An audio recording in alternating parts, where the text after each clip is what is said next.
நம்ம சேனலில் எதை பற்றி பார்க்க போகிறோம்னு சொன்னால், பங்களாதேஷினுடைய பிரதமர் நேற்றைக்கு அவங்களுடைய பிரதமர் பதவியை ராஜினாமா பண்ணிவிட்டு அந்த பங்களாதேஷை விட்டு அவங்க வெளியே போயிருக்காங்க.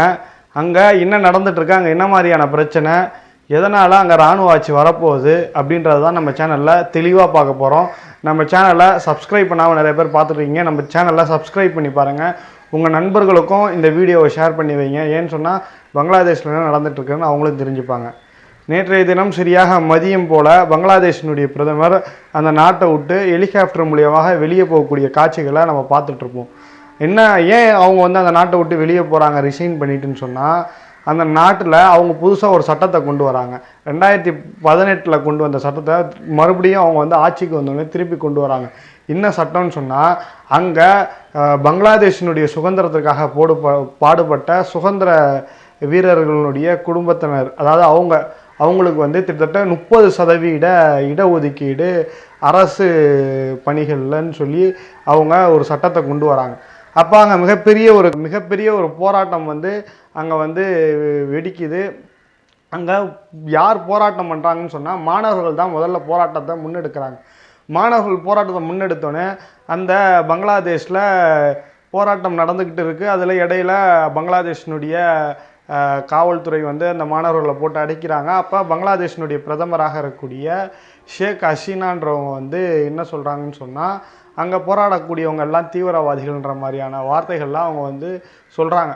அப்போ இந்த போராட்டம் இன்னும் கொஞ்சம் ஸ்ட்ராங் ஆகுது அவங்க சொன்னதுக்கு பிற்பாடு. அப்போ அங்கே மாணவர்களுடைய போராட்டம் என்பது பொதுமக்களினுடைய போராட்டமாக, எப்படி தமிழ்நாட்டில் ஜல்லிக்கட்டு போராட்டம் மாணவர்களுடைய போராட்டமாக இருந்தது, அது மக்கள் போராட்டமாக மாறிச்சோ, அதே போல் பங்களாதேஷில் மாணவர்களுடைய போராட்டம் மக்களினுடைய போராட்டமாக மாறிடுச்சு. மாறினதுக்கப்புறம் அங்கே பங்களாதேஷில் மிகப்பெரிய ஒரு போராட்டம் நீங்கள் பார்த்துருப்பீங்க. அப்போ அங்கே போராட்டம் கோர்ட்டுக்கு போகுது. அந்த சட்டத்தை வேணாம், அந்த சட்டம் எங்களுக்கு வேணாம், அந்த சட்டத்தை ரத்து செய்யுங்கன்னு சொல்லி கோர்ட்டுக்கு போது கோர்ட்டும் ரத்து செய்ய சொல்லுது. அப்பையும் கூட அவங்க ரத்து செய்ய மாட்டேன்றாங்க அந்த பிரதமர். அப்போ போராட்டம் நாளுக்கு நாள் அதிகரித்து அங்கே மிகப்பெரிய ஒரு போராட்டத்தை, எப்படி போன ஆண்டு இலங்கையினுடைய பிரதமர் ராஜபக்ஷ அந்த நாட்டை விட்டு ஓடி போனார்ல, அந்த மக்களாலேயே துரத்தி அடிக்கப்பட்டார். ஏன்னு சொன்னால், அங்கே உள்ள கடுமையான விலைவாசினால் அந்த நாட்டினுடைய பிரதமர் அந்த நாட்டினுடைய மக்களாலேயே வெளியேற்றப்பட்டார். அதே போல் இன்றைக்கி பங்களாதேஷில் அந்த நாட்டினுடைய பிரதமராக இருக்கக்கூடிய ஷேக் ஹசீனாவை அந்த மக்கள் வெளியேறி போகிறாங்க, ஹெலிகாப்டரில் போகிறாங்க. அங்கே உள்ள மாணவர்கள் அதை ஷூட் பண்ணுறாங்க, அந்த வீடியோவை, ஹெலிகாப்டரில் போகிற வீடியோவை. எதனால் பங்களாதேஷினுடைய சுதந்திரத்துக்கு பாடுபட்டவர்களுடைய குடும்பத்துக்கு 30% இடஒதுக்கீடுன்றது தான் நம்ம தெளிவாக பார்க்கணும். இதில் முக்கியமான விஷயமே அதுதான். ஏன்னு சொன்னால், 1970 பாகிஸ்தானில் இருந்து தான் பங்களாதேஷ் பிரிஞ்சு போகுது. பாகிஸ்தானில் ஈஸ்ட் பாகிஸ்தான், வெஸ்ட் பாகிஸ்தான் இருக்குது. அதில் ஈஸ்ட் பாகிஸ்தானில் இருக்கக்கூடியவங்க எல்லாருமே அதிகமாக பெங்காலி மொழி பேசக்கூடியவங்க. வெஸ்ட் பாகிஸ்தானில் இருக்கக்கூடியவங்க எல்லாருமே உருதுவை அதிகமாக பேசக்கூடியவங்க.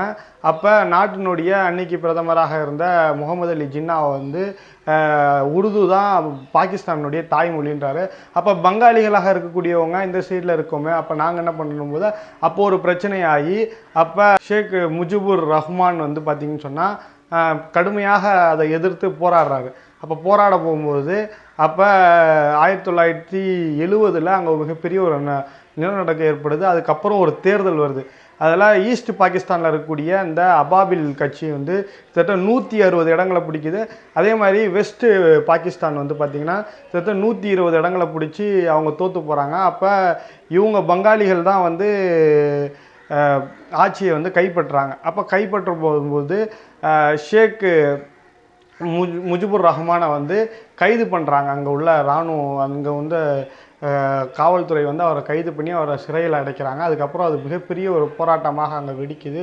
அன்னைக்கு இருந்த காலகட்டத்தில் இந்தியாவினுடைய பிரதமராக இருந்த ராஜீவ்காந்தியினுடைய உதவினால் அங்கே போர் நடந்தது. அந்த போர் நடந்து அப்போ தான் 2 நாடும் பிரியுது. 1970 அந்த நாடு பிரிஞ்சு அதாவது பங்களாதேஷ்ன்ற ஒரு நாடு தனியாக போகுது.